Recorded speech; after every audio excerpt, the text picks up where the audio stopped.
Welcome to this segment of Soul, Silence, and Sound. This is brought to you by BeSimply. Stars, trees, clouds, and the moon. They all have a meaning and they look just like you. Welcome to this segment of Soul, Silence, and Sound. I want to thank you for being here in this moment and welcome you to take a pause and dive in with me. We're going to start out with a little conversation around staying in your lane, your creation energy, and your imagination. So I've been contemplating this for a while because we have artificial interface, which can be helpful in certain situations, be it locating someone. It could be getting messages out quickly via artificial technology versus human to human. There's benefits, right? Yet there's also this imposition because it immediately starts to create this looking around and keeps one away from their innate creativity and their innate imagination.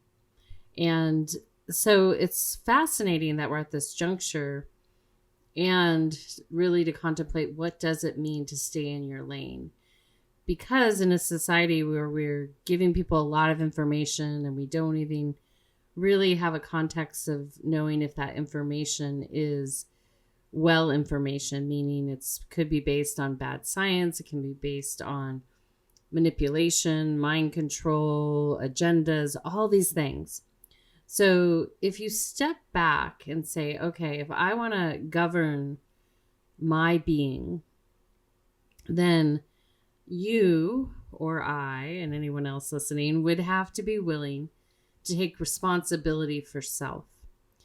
And when one starts to do that, where they take responsibility for self, they will start to see what their lane is. And even if, let's say you're a tree trimmer and you go out into the artificial world and you see people making really negligent overt acts against a tree, meaning that they're claiming they're a tree trimmer, yet they're doing it in the wrong season, they're being too aggressive with it, they don't even have a relationship with the tree, yet this is what they do for their occupation. And so that tree trimmer that maybe has spent many decades, maybe even many lifetimes, communing with trees and trimming the trees and getting to know the trees and actually able to have a conversation with the trees, not through words, but through frequencies, electromagnetic exchange. And that person has a choice. They can feel that it's their responsibility to correct the tree trimmer that is presenting a false sense of self and their relationship with their occupation, or that tree trimmer that has this deep reverence for the trees and the way they show up and facilitate and care for those trees throughout a year, can decide to stay in their own lane. And so what this means is that gives that tree trimmer a little bit more space to deepen its relationship with the trees. It will keep the tree trimmer in a resonance with nature, their innate resonance, and will keep them from meddling in another person's cause and effect, their journey in learning what it means to be in right action as a tree trimmer. And this would apply across the board to every single occupation and role that we have on this planet as two-leggeds, as humans. And so this is that moment, because we're entering into a creative passage that one can decide, do I want to get caught up in the things that are not in integrity and the things that are not presenting themselves in a way that is in right action for the benefit of the trees? And so it's kind of a little bit of a waxing and waning, because maybe you see something like overt, like maybe a tree is going to be removed, and you know in your heart, as a really integral tree trimmer, it shouldn't be removed. You could take action there and try to educate those that want to remove the tree. However, you might have to set a limit on that, because you can share. If they're open to receiving, then the outcome could change. But right now, we're very quick to get into each other's lanes, and we're very quick to take from one another and basically kind of pose as something. And especially right now with the educational system changing, I would say those of you out there that are listening that are in your 20s and early 30s that maybe took a different route because you're part of that change where the quote unquote higher education is not for you and probably will become obsolete in years to come. However, it doesn't mean, fake it till you make it. It means to learn and maybe find that tree trimmer that has a real integral relationship with the tree, or with music, or with plants, or food, or a canvas. And what happens in this process, then we start returning to something that's really profound, is a mentorship. And sometimes that mentorship can last for a little bit of time. It can last for a lifetime. It could go in seasons, all of those things. But that helps create a depth of someone's work and a little bit of a checks and balances. Yet right now, when we have these artificial interfaces, there's a push to move quickly, and people feel like if they hear something, they have a right to apply what they heard. Fine if they want to apply it to themselves, but they feel maybe they have a right to apply it to another human being, and maybe it's not even in their lane. So this kind of gives you a little bit of a foundation of where I'm going. And so how this relates to creative energy and imagination is that when people are pretending, acting, you hear this a lot in politics, the actors, unpack that one, the actors basically are acting. And many people, especially in the artificial realm, are acting, and they're actually not in authentic wisdom, knowledge, and intelligence yet. Now, it might be a passion. However, it takes space to create some wisdom and to reconnect with your innate wisdom and to meet it daily and deepen it. One is not going to just be able to infuse it all into your brain and then be there.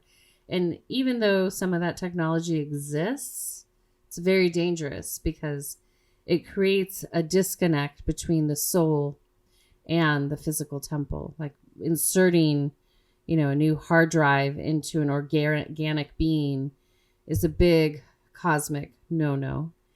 And even if someone willingly accepted that, there will be an effect to that, maybe immediate one, and then one down the line.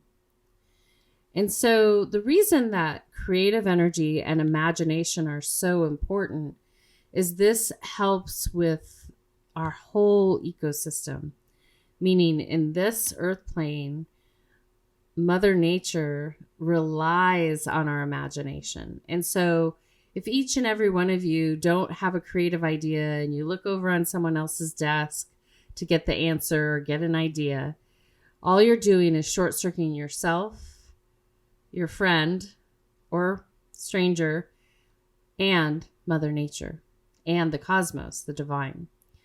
And so we saw this a lot. And I say I went to architecture and design school, and this is before even like reality TV existed.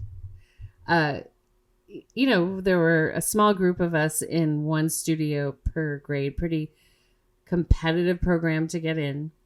However, it was very fascinating what you would see. And we would all, I think, openly acknowledge this. There were the people that could create organically from within. And then there were the people that we would call the copycat designers.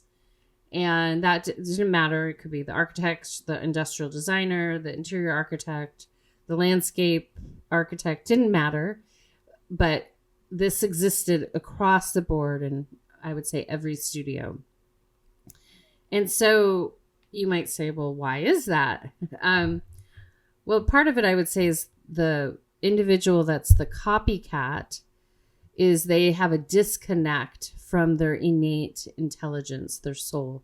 And this could be for many reasons. It could be because they weren't allowed to create, to engage with their imagination.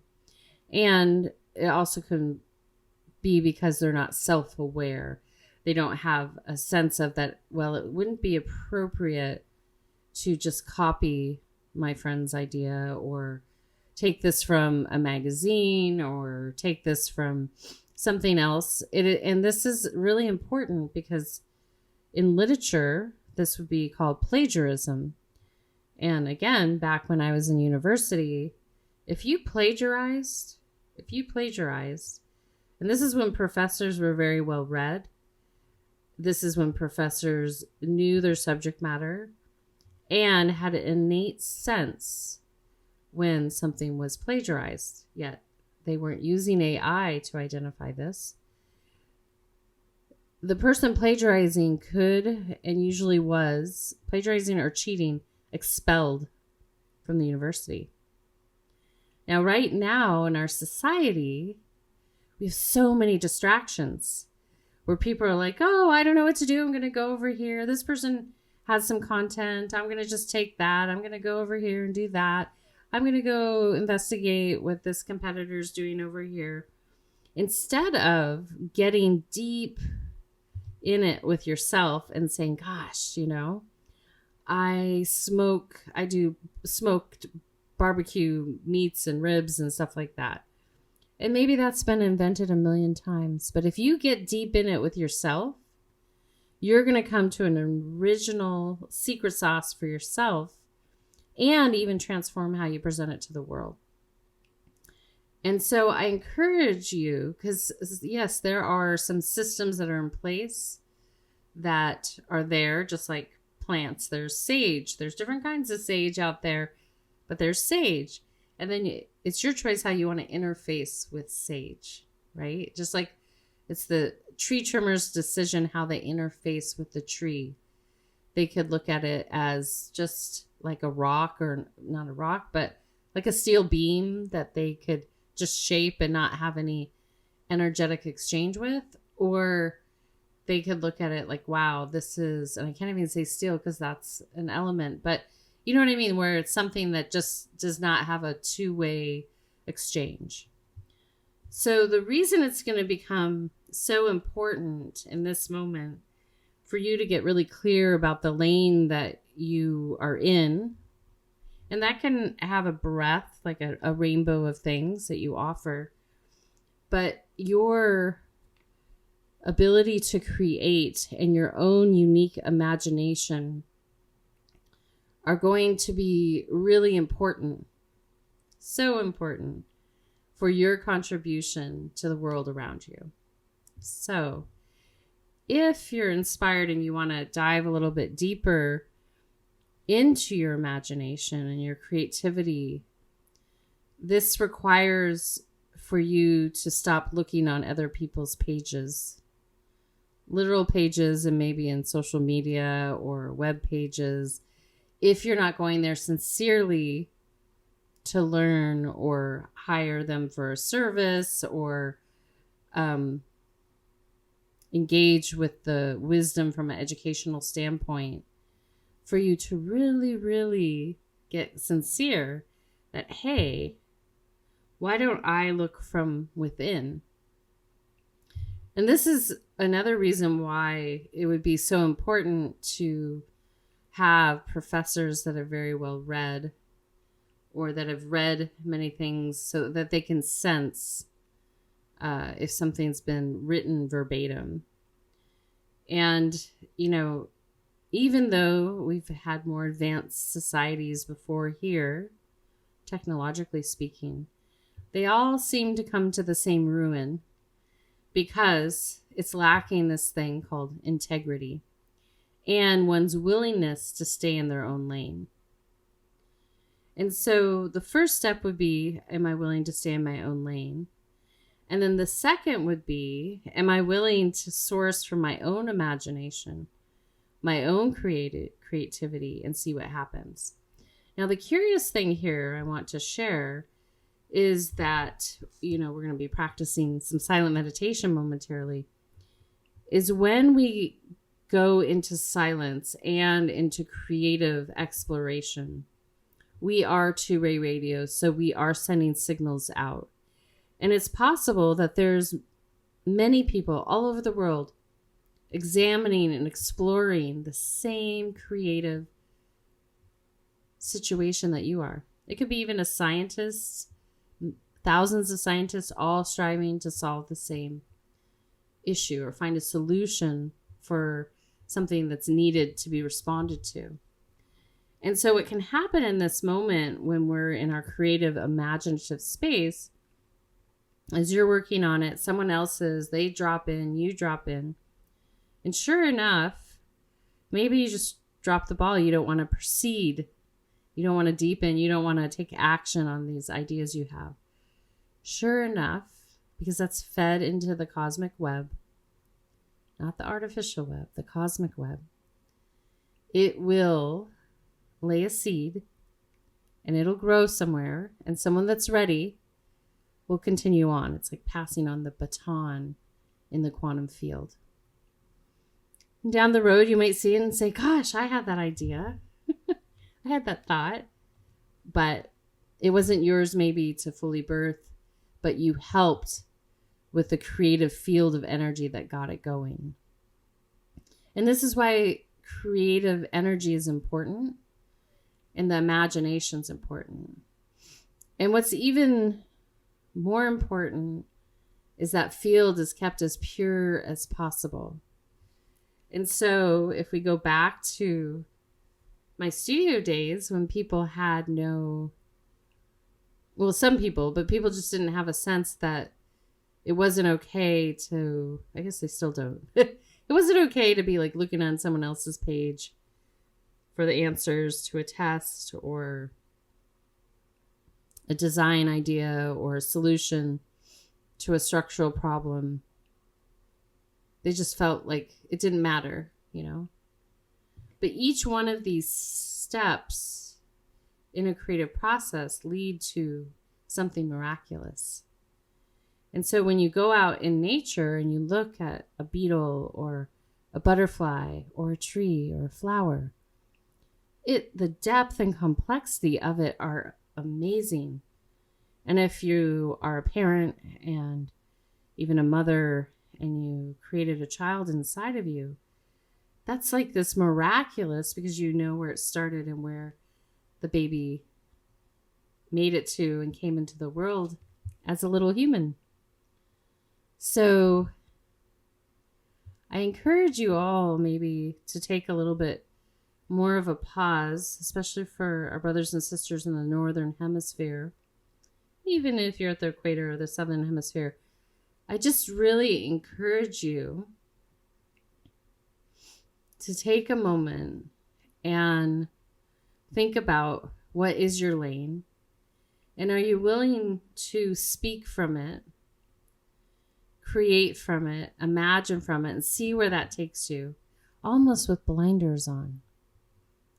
And then for those out there that are processing information from one person to another, are you willing to receive information from many sources and to source your own creative intelligence and imagination for what you work on?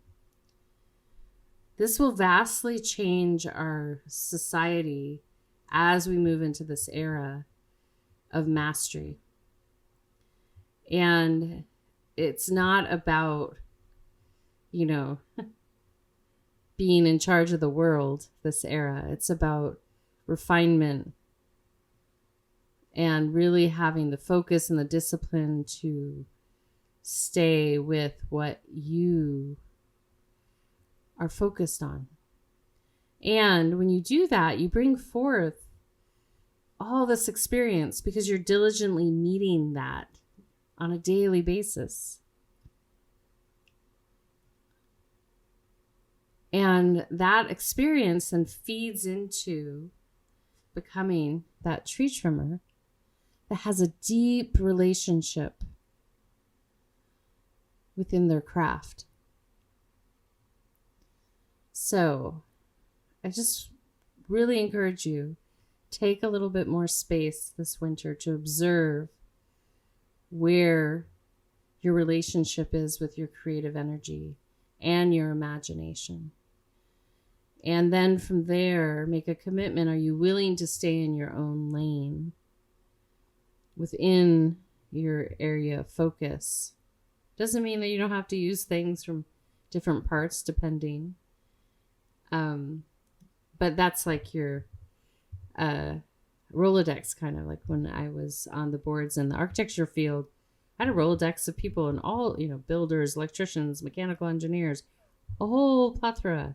So think of it like that. Are you willing to stay focused on where you're serving your world around you? And are you willing to really engage your creativity and your imagination without looking on someone else's page? So, if inspired, start there and see what happens. And if you're not sure where you want to create from next, give yourself some time to listen deeply. So, with that being said, I want to welcome you to rise up into a seated position. And then take a nice, gentle breath in and out.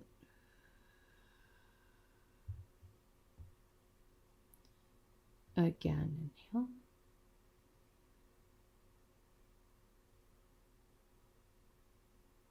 And exhale.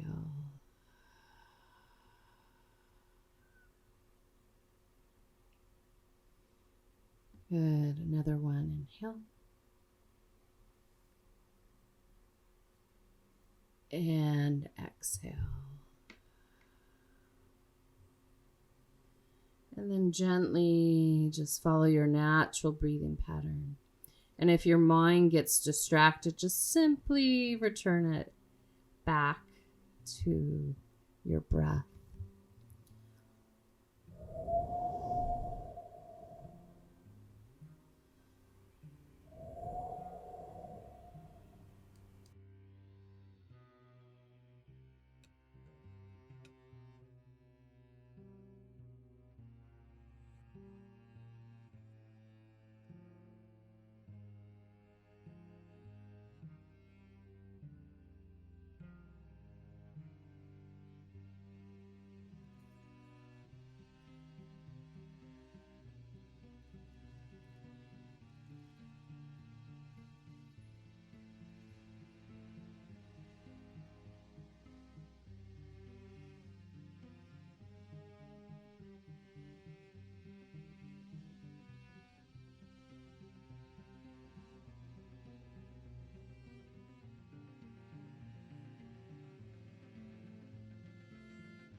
Gently from there, I welcome you to gently lean back and recline or move fully into Shavasana, a prone position on your back with your palms facing upward as we transition into receiving sound. As you settle in, just take a nice gentle breath into the heart and out. Again, inhale.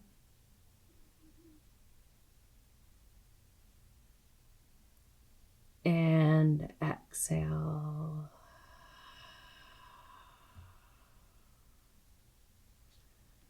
And one more inhale. And exhale. And then continue to follow your natural breathing pattern.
Taking a soft, gentle breath, breathing in and out, welcoming you to connect to your breath and my speaking voice. And when you're ready, you're just going to roll over onto the right or left side and rise up into a seated position. Or simply stay where you're at right now. And so I welcome each and every one of you just to allow everything from what you heard to felt to just were silent with, just to be with you right now. And to bring everything full circle here, I welcome you in this moment. If you are ready to re-engage on a deeper level with that which you create, and think of creation energy, it goes with everything that you do on a daily basis. And so from the smallest thing to the biggest thing, from what you do for occupation or profession to your special interests. So if you're ready to re-engage your unique energy and your imagination by activating it, I encourage you to start to sit with that and start to observe yourself to see where you can source from within, or where you have maybe the propensity to look around. And getting inspiration is fine, but there's a difference, and I want you to notice, like when you do it, you'll know that you notice the difference. It's like, oh, you see someone and they have an amazing outfit and you're like, oh, that's amazing. And maybe you're a clothing designer and you're like, wow, that filled me up, but it has nothing to do with what you go create later. Versus your clothing designer and you go and look what everyone else is doing and then you base it off what they're doing and maybe even mimic it identically. So you'll feel the difference. And I encourage you just to be with it, how you express yourself in the world from the micro to the macro, and see if you can start to really put those blinders on, have your own creative inspiration without artificial interface, and see what happens. So until next time, I want to thank each and every one of you for being here. I want to thank Android Jones. I guess I'm going to put something up about Android. I'm going to link him in. That was really wild. And Random Rav and Dante Marino and Kadri Scott. And I'm just grateful for each and every one of you. Just taking this little bit of time for yourself and to be here with me. I'm exiting out with a soft gaze, a gentle smile, a deep bow, and a namaste. Be simply.